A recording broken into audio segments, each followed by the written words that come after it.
Se buscan locos. Autor Jorge Cuevas. Capítulo Sin camisa de fuerza. Parte Atrévete a enfrentarlo. Y a veces no nos atrevemos por cosas que hemos escuchado, como decía mi abuelo. A veces mucho saber perjudica. Hay una historia que me dice mucho al respecto.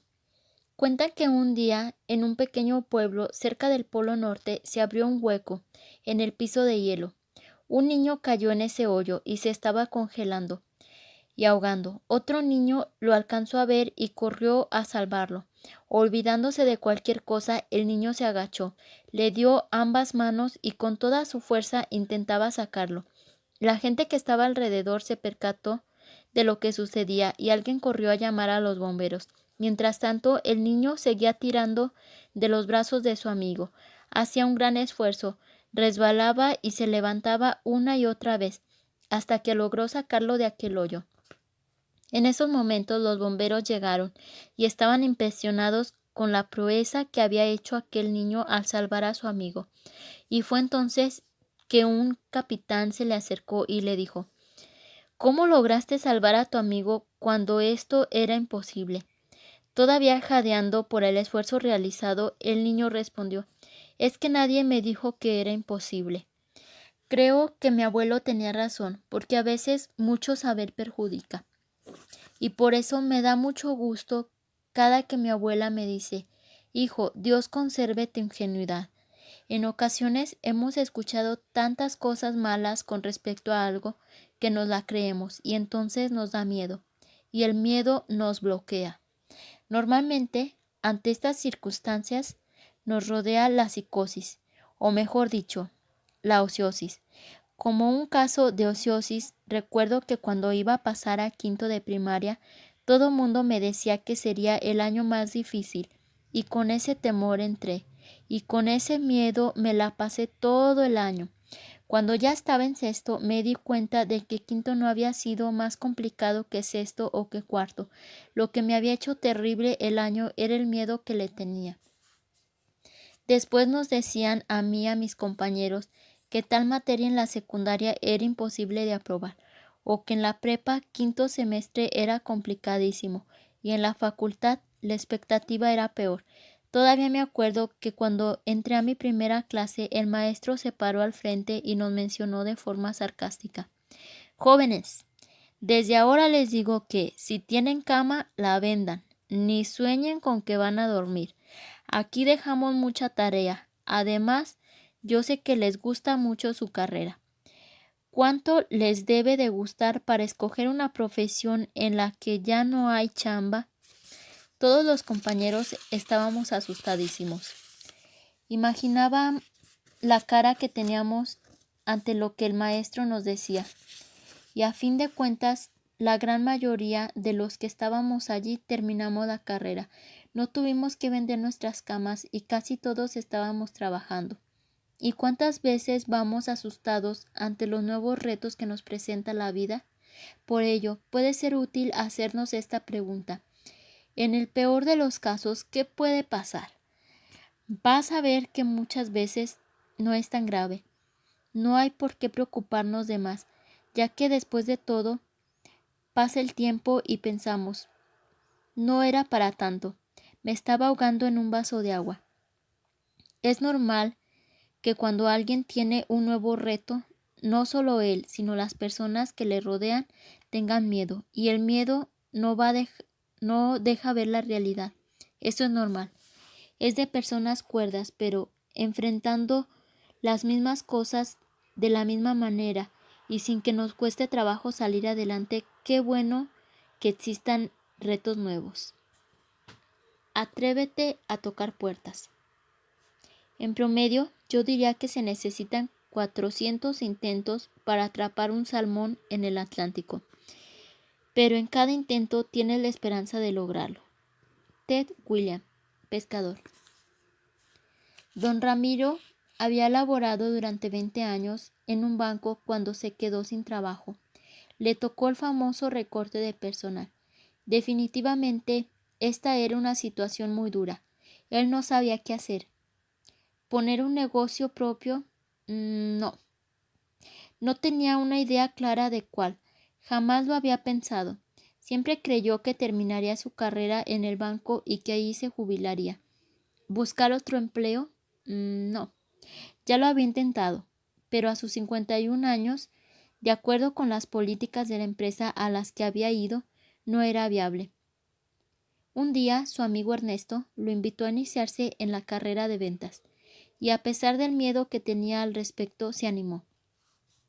Primero le daba un poco de vergüenza decir ante sus amistades que era vendedor. Sin embargo, Ernesto lo convenció de que la carrera de ventas era extraordinaria y que no solo no debía avergonzarse, sino que además podría sentirse orgulloso de tener un trabajo tan enriquecedor. Después de que los amigos platicaron un par de horas sobre el tema, don Ramiro salió lleno de entusiasmo y comenzó a visitar a sus amigos para venderles. Don Ramiro vendió, y bastante, sobre todo si consideramos que apenas llevaba 2 semanas en el negocio. El problema fue que a las 3 semanas se le acabaron los amigos, ya les había vendido a todos, y se preguntaba qué podría hacer ahora. Entonces fue a la oficina de Ernesto, y éste lo ayudó de inmediato. No te preocupes, Ramiro, le dijo. Aquí tienes 10 nombres, teléfonos y domicilios de amigos míos. Ve con ellos, salúdalos de mi parte y véndeles. Don Ramiro regresó con Ernesto. Después de una semana, iba con una sonrisa permanente. Le estaba yendo excelente. Incluso parecía más joven. El problema era que ahora se habían acabado los amigos de Ernesto.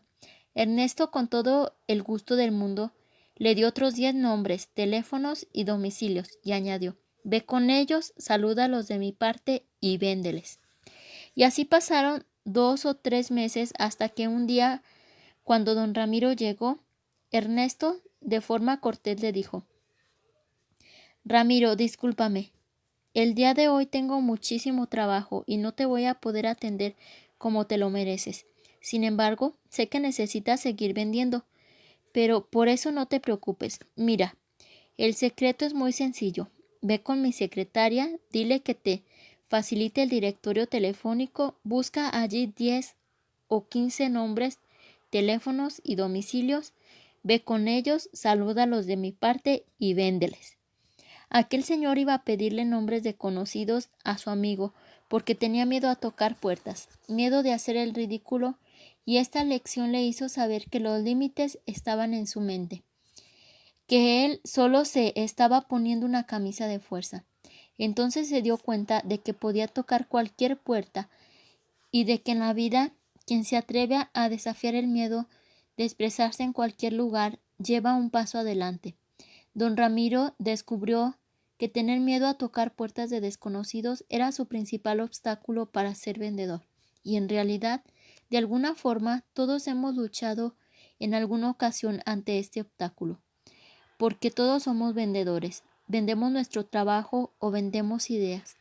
Como aquella muchacha que le vende a su novio la idea de ir a cenar a un restaurante, o como el médico que le vende a un paciente la idea de que mejore sus hábitos alimenticios o se tome la medicina a sus horas, o como el colaborador que le vende la idea a su jefe de que lo cambie de puesto. Saber vender es útil en todos los sentidos, y para poder hacerlo hay que atrevernos a tocar puertas, ya sean puertas de conocidos o de desconocidos. Mucha gente se siente ridícula al tocar puertas desconocidas, y entre más miedo le tiene al ridículo, más lo hace. Quiero platicarte que en lo personal me quité el miedo al ridículo vendiendo boletos para conferencias en los camiones urbanos. No tienes idea de cuánta vergüenza me daba, sobre todo cuando me encontraba con pasajeros que eran mis conocidos. Sin embargo, el ejercicio funcionó. Fue una excelente terapia. Esta idea era parecida a la que utilizan en algunas escuelas de teatro, en las que mandan a los alumnos a realizar una escena en una plaza pública sin que la gente que está alrededor sepa que aquello únicamente es una escena. El ridículo está en la mente. Cuando alguien se cae en un centro comercial, se levanta tratando de que nadie se dé cuenta de que se cayó, agacha la cabeza y sigue caminando. Pero a pesar de ello, mucha gente se dio cuenta y él se siente ridículo. En cambio, hay gente que se cae, se levanta y se hace burla a sí misma, por lo que en lugar de sentirse ridículo, se ríe y comparte unos segundos de diversión con las personas que están alrededor. En muchas ocasiones, lo ridículo no es lo que uno hace o le pasa, sino la actitud que asume ante ello. Tocar puertas no es ridículo. Tocar puertas es aventurarse a descubrir otros mundos, los mundos de las personas que nos abren.